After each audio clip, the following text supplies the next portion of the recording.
श्री स्वामी समर्थ. स्वामी महाराज तुमच्या सर्व चांगल्या इच्छा पूर्ण करो ही स्वामींच्या चरणी प्रार्थना करते आणि आजच्या या नवीन व्हिडिओला सुरुवात करते. 2026 हे वर्ष हिंदू पंचांगानुसार अतिशय खास असणार आहे, कारण या वर्षात येत आहे अधिक मास, ज्याला आपण धोंड्याचा महिना किंवा पुरुषोत्तम मास असेही म्हणतो. या काळात जावयाचे लाड का केले जातात, 33 या आकड्याचं महत्त्व काय आणि नक्की कोणत्या तारखेला अधिक मास सुरू होतोय, अशाच अनेक सर्व प्रश्नांची उत्तरे आजच्या या व्हिडिओमध्ये आपण जाणून घेणार आहोत. या महिन्यामध्ये स्त्री पुरुषांनी आवर्जून कोणते नियम पाळायचे आहेत, काय करावे, काय टाळावे अधिक मासात, या संदर्भाची संपूर्ण माहिती आज या व्हिडिओमध्ये मी तुमच्यासोबत शेअर करणार आहे. त्यामुळे व्हिडिओ हा स्किप न करता शेवटपर्यंत पहा. जर या चॅनलवरती नवीन असाल तर चॅनलला सबस्क्राईब करा आणि असेच माहितीपूर्ण नवनवीन व्हिडिओ पाहण्यासाठी बेल आयकॉनलाही प्रेस करा, म्हणजे माझ्या सर्व नवीन व्हिडिओंचं नोटिफिकेशन तुम्हाला मिळेल आणि तुम्ही एक पण व्हिडिओ मिस करणार नाही. त्याचबरोबर कमेंटमध्ये ओम नमो भगवते वासुदेवाय नमः लिहायला अजिबात विसरू नका, जेणेकरून भगवान विष्णूंची तुमच्या कुटुंबावर, मुलांवर अगदी भरभरून अशी कृपा होईल. सर्वात आधी जाणून घेऊया तारीख. 2026मध्ये ज्येष्ठ महिना अधिक आहे. सुरुवात ही 17 मे 2026 वार रविवार या दिवशी होत आहे. समाप्ती ही 15 जून 2026 वार सोमवार या दिवशी होत आहे. याचा अर्थ असा की 2026मध्ये 2 ज्येष्ठ महिने असतील. पहिला अधिक ज्येष्ठ आणि दुसरा निज ज्येष्ठ, ज्यालाच आपण मूळ महिना म्हणतो. अधिक मास का येतो? शास्त्रीय कारण जर बघायला गेलं तर हा महिना दर 3 वर्षांनी येतो. आपल्याकडे 2 पद्धतीचे वर्ष असतात, सौर वर्ष आणि चंद्रवर्ष. सौर वर्ष हे 365 दिवसांचे, तर चंद्रवर्ष हे 355 दिवसांचे असते. या दोघांमध्ये दरवर्षी साधारण 11 दिवसांचा फरक पडतो. हा फरक भरून काढण्यासाठी आणि ऋतुचक्राचे टिकवून ठेवण्यासाठी दर 32 महिने 16 दिवसांनी एक अतिरिक्त महिना जोडला जातो. यालाच आपण अधिक मास म्हणतो. हे पूर्णपणे गणिती आणि खगोलशास्त्रीय आहे. पौराणिक कथेनुसार या महिन्याचा कोणताही स्वामी नव्हता, म्हणून त्याला मलमास म्हटले जायचे. तेव्हा हा महिना भगवान विष्णूंकडे गेला आणि आपली व्यथा मांडली. भगवान विष्णूंनी या महिन्याला आपले नाव दिले पुरुषोत्तम. तेव्हापासून या महिन्यात विष्णू पूजेला अनन्यसाधारण महत्त्व प्राप्त झाले. अधिक मासात 33 या आकड्याला खूप महत्त्व आहे. 33 कोटी देवांचे प्रतीक म्हणून जावयाला 33 अनारसे धोंडे वाण म्हणून दिले जातात. तांब्याच्या ताटात 33 अनारसे ठेवून त्यावर 33 दिवे लावून दीपदान केले जाते. या काळात जावयाला विष्णूचे रूप मानून त्यांचे पूजन केले जाते. या महिन्यात काय करावे, काय टाळावे? या महिन्यात भगवान विष्णूंची उपासना ओम नमो भगवते वासुदेवाय नमः या मंत्राचा जप करावा. दानधर्म, दीपदान आणि भागवत पुराण वाचन करावे. सात्विक आहार घ्यावा. या महिन्यात लग्न, मुंज, गृहप्रवेश किंवा नवीन वस्तू खरेदी यासारखी मंगळकार्ये वर्ज्य असतात. तामसिक आहार, मांसाहार, मद्यपान टाळावे. अधिक मासात कोणते नियम पाळावे ते आपण बघूया. दिवसातून किमान 1 तास मौन पाळावे. यामुळे मानसिक शांती मिळते आणि वाणीवर नियंत्रण राहते. शक्य असल्यास गादीऐवजी चटईवर किंवा जमिनीवर झोपण्याचा प्रयत्न करावा. हे शरीर आणि मनाला शिस्त लावण्यासाठी उपयुक्त ठरते. या महिन्यात शरीर आणि मनाची शुद्धता राखण्यासाठी ब्रह्मचर्याचे पालन करावे. तंबाखू, सुपारी, सिगारेट किंवा इतर कोणत्याही प्रकारच्या अंमली पदार्थांचे सेवन पूर्णपणे बंद करावे.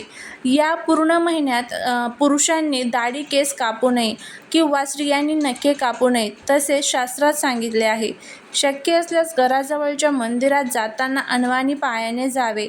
जेवताना किंवा पाणी पिताना शक्यतो तांबे, चांदी किंवा पितळाची भांडी वापरावीत. या दिवसातून 2 वेळा जेवण्याऐवजी एकदाच पूर्ण जेवण घ्यावे आणि दुसऱ्या वेळी हलका फलाहार करावा. शक्य असल्यास जेवणात मीठ कमी वापरावे किंवा काही विशिष्ट दिवस अळणी बिगर मिठाचे जेवण करावे. अधिक मासात काही विशिष्ट पालेभाज्या जसे की मेथी, पालक किंवा वांगी खाणे वर्ज्य मानले जाते. याचे पालन करावे.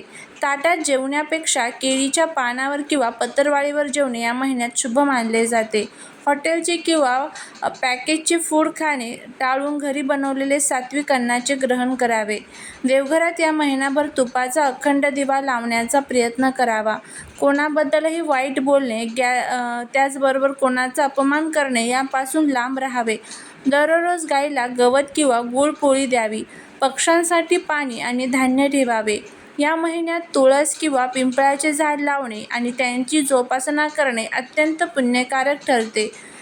जर तुम्हाला वाचणे शक्य नसेल तर ऑडिओ बुक्स किंवा यूट्यूबच्या माध्यमातून पुरुषोत्तम महात्म्य दररोज ऐकावे. केवळ जावयालाच नाही तर गरजू व्यक्तीला किंवा अनाथाश्रमात नवीन वस्त्र दान करावे. अन्नासोबतच धान्य भरलेले एखादे स्टील किंवा तांब्याचे पात्र दान करावे. महिन्याच्या शेवटच्या दिवशी आपल्या हातून झालेल्या चुकांबद्दल देवासमोर नतमस्तक होऊन क्षमा मागावी. अधिक मास हा भगवान विष्णूंना समर्पित असल्यामुळे या महिन्यामध्ये विष्णू आणि तुळस पूजेला विशेष महत्त्व दिले जाते आणि ते अत्यंत फलदायी देखील मानले जाते, कारण हा महिना विष्णूंना समर्पित आहे. दररोज सकाळी सूर्योदयापूर्वी स्नान करावे. शक्य असल्यास स्नानाच्या पाण्यात थोडे गंगाजल किंवा तुळशीचे पान टाकावे. या महिन्यात पुरुषोत्तम महात्म्य या ग्रंथाचे वाचन करणे किंवा श्रवण करणे मोठे पुण्य मानले जाते. ओम नमो भगवते वासुदेवाय विष्णू सहस्रनामाचा पाठ दररोज करावा. यामुळे घरातील नकारात्मकता नष्ट होते. गुरुवारी किंवा एकादशीला विष्णूच्या मूर्तीवर किंवा बाळकृष्णावर पंचामृताने अभिषेक करावा. विष्णूंना पिवळा रंग प्रिय आहे, त्यामुळे त्यांना पिवळी फुले, पिवळे वस्त्र आणि पिवळ्या मिठाईचा नैवेद्य दाखवावा. तुळस ही भगवान विष्णूंची अतिशय प्रिय आहे, म्हणून अधिक मासात तुळशीची सेवा केल्याशिवाय विष्णू पूजा पूर्ण होत नाही. अधिक मासात रोज सकाळी तुळशीला जल अर्पण करावे आणि प्रदक्षिणा घालाव्यात. दररोज संध्याकाळी तुळशीपाशी गाईच्या तुपाचा दिवा लावावा. यामुळे घरात लक्ष्मीचा वास राहतो. रोज पूजा केल्यानंतर तुळशीच्या कुंडीतील थोडी माती कपाळाला लावल्याने बुद्धी सात्विक होते. जर तुळशीला मंजिरी आली असेल तर त्या काढून विष्णूंच्या चरणावर अर्पण कराव्यात. यामुळे मोक्षप्राप्ती होते असे मानले जाते. त्याचबरोबर एकादशीला चुकूनही पाणी घालू नये आणि पानही तोडू नये. पूर्ण महिनाभर देवघरात किंवा तुळशीजवळ अखंड दिवा लावल्याने कुटुंबातील आजारपण दूर होते. 33 आकड्याचं महत्त्व आपण बघितलेलं आहे. तर अशाच पद्धतीने 33 फळे, 33 धान्य, 33 पुऱ्या गरजू लोकांना दान कराव्या. पिंपळात विष्णूचा वास असतो. अधिक मासात पिंपळाला पाणी अर्पण करून प्रदक्षिणा घातल्याने पितृदोष शांत होतो. केवळ विष्णूचीच नाही तर माता लक्ष्मीचीही सोबत पूजा करा. यामुळे आर्थिक अडचणी दूर होऊन उत्पन्नाचे नवीन मार्ग निर्माण होतात. या महिन्यात एखाद्या भुकेल्या व्यक्तीला किंवा प्राण्याला अन्नदान हे अश्वमेध यज्ञाचे पुण्य देते. हे सर्व उपाय आपल्याला करायचे आहेत. अगदी साधे सोपे उपाय आहेत. हे सर्व जर आपण केले तर याचा खूप चांगला फायदा हा आपल्याला होईल. त्याच पद्धतीने या महिन्यामध्ये लेक जावयाचा मानपान केला जातो. लेक जावयाला काही वस्तू आपल्याला द्यायच्या असतात. त्यामध्ये सांगितल्या पद्धतीने 33 अनारसे हे आवर्जून द्यायचे आहे, तरच आपल्याला त्याचं जे काही फळ आहे तर ते आपल्याला मिळत असतं. 33 हे 33 कोटी देवांचे प्रतीक आहे. त्यामुळे 33च अनारसे आणि शक्य असेल तर 33 दिवे, नसेल शक्य तर एक दिवा हा आवर्जून द्यावा. अशा पद्धतीने मानपान देखील आपल्याला या महिन्यामध्ये करायचं आहे. तर नक्की तुम्ही या छोट्या गोष्टी ज्या आहेत तर त्या करण्याचा प्रयत्न करा. तुम्हाला याचा चांगला फायदा होईल.